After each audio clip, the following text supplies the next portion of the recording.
Hey everybody, Jazzy here. Have you heard the good news? The world of Don't Starve Together received a major overhaul in 2019, including, among other things, an actual sailable ocean.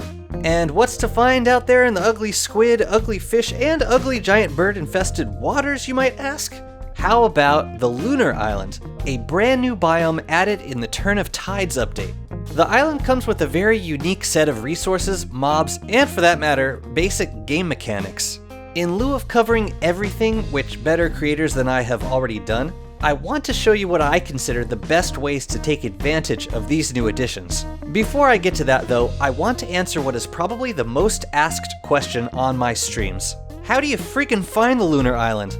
Now, I did put out a guide on this back in the Turn of Tides beta, but as I had predicted, world generation has gone through some major changes since those early days. So an updated explanation is needed. Here's the best method I found. While mapping out the mainland, look for a horseshoe shape, almost like an embedded land loop within the larger formation. Now imagine that this used to be a giant donut of a landmass. Then something happened and part of it broke off, floated out to sea, and became the Lunar Islands.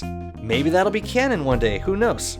But the big giveaway is two flat edges of land, almost as if they were unnaturally cut. Sail straight out from either of these edges and you are almost certain to sail straight onto the shores of the Lunar Island. Congratulations, you made it! Now, let's talk about how to harvest this fertile, cratered land for all it's worth. Number 1. Stone fruit. Strewn across the blueness are these totally terrestrial looking bushes, which can be harvested for 3 stone fruit. Mining these will produce rocks plus ripe stone fruit, which, believe it or not, is a vegetable.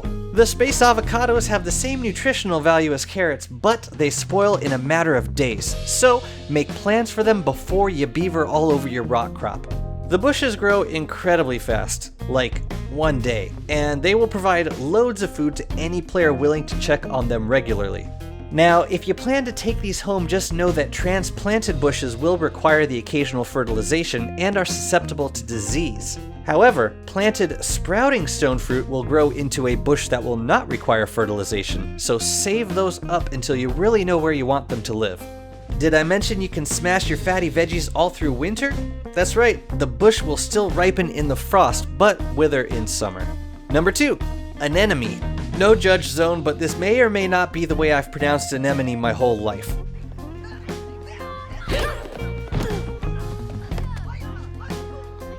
Never lower your eyes to an enemy. Anyways, you can find the spiky starfish all over the lunar beach. Wear armor when digging because this little woke snowflake deals a whopping 60 damage when triggered, and it resets after a minute. Nothing more than an infinity tooth trap, you say? Well, sort of, except the anemone is unique in that it can trigger at any time, even in an unloaded area. Ponder the implications if you will, then go check out Locknish's video on using one of these to build your very own fully, yes, fully automatic Volt Goat horn farm. And then stay tuned because honestly this thing has so many potential uses that it really merits its own guide. But use your imagination.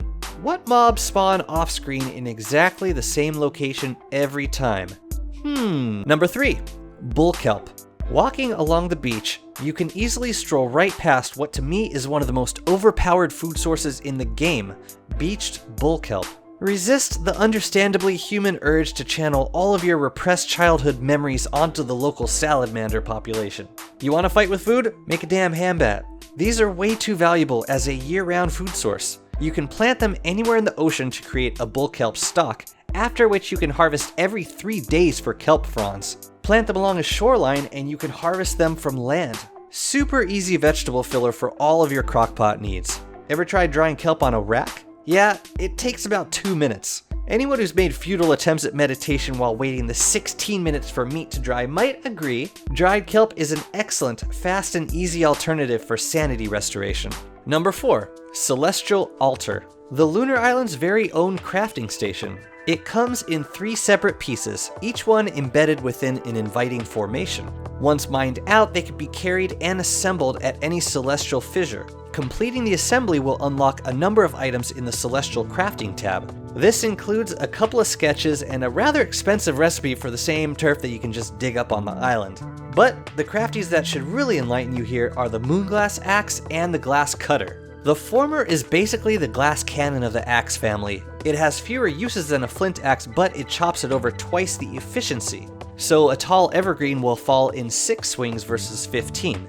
And yes, this does stack with the honey crack infused Twinkies to deliver a swing that's 5 times more efficient. Now, I generally find it too expensive for everyday chopping, but if speed is a factor, this axe delivers, which is why it becomes irreplaceable in a fight with Toadstool when it's time to chop the spore caps. Similarly, the Glass Cutter hits as hard as the Dark Sword, but has only 75 uses. When fighting shadow creatures, however, you get double the use. That's why the knockoff Cuisinart has quickly become the weapon of choice against Ancient Fuelweaver and the Shadow chess pieces. Another benefit is that, unlike the Dark Sword, the Glass Cutter will not drain your sanity when equipped. In these boss fights where sanity is an important consideration, it's nice to not have to deal with your own gear making you less than enlightened. Number 5. Loon Trees.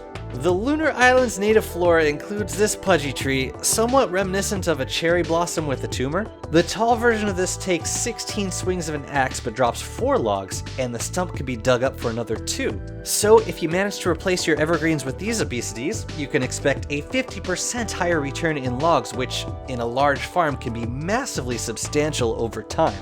The only catch is you need a bug net to detain the moon moths which fly out if you want to replant the trees. But if you're willing to stomach the cost of silk, the return will more than justify the investment, especially if you have followers to do the chopping while you just supervise and commit bug incarceration. These trees also drop loon tree blossoms, which are used with niter at the celestial altar to craft bath bombs. These can be dropped into the hot springs and will cause an eruption during the next full moon, which you can mine for renewable moon shards. Number 6. Enlightenment. When you set foot onto the island, your sanity meter swaps out for enlightenment. Anything affecting a player's sanity will affect their enlightenment in the same way. When that level starts to peak, you'll find yourself assaulted by the local gestalt, which can slow you down and can even put you completely to sleep if snowballed with enough ectoplasm. Ew. And with so many fissures pulsing out lunacy fields, it really doesn't take long for that level to rise. The flip side of this is that you can keep enlightenment down the same way you keep your sanity down. For example, spam clicking a lazy deserter, eating raw meat, or wearing a bone helm or knight armor. Use this to your advantage and treat the Lunar Island as a getaway from the constant threat of nightmare creatures. Wartox thrives here because with a handful of spider eggs and bee boxes, he can just eat souls all day. And I dare say the island might be my favorite place to base as the imp. But get creative. Plant flowers and get your ghost bro to haunt them into nightmare crocuses. Eat raw meat and kelp. Eat spoiling food. Run around in the dark. Think backwards and you'll probably be fine. But my favorite use of the Enlightenment mechanic is Wickerbottom's Krampus farm. Think about it. Wicker can read books all day on the Lunar Island without worrying about shadow creatures. And characters can just eat the raw morsels to keep their enlightenment down.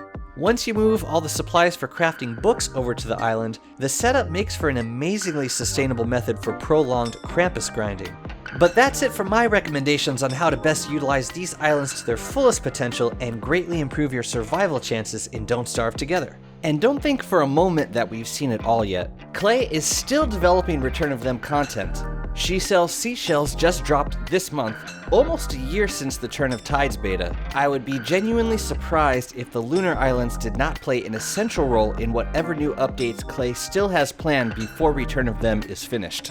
But until I am proven wrong, please share with me in the comments what uses you have found for the Lunar Island and what you think is the biggest benefit to this biome. Hope you enjoyed the video, and I will see you next time.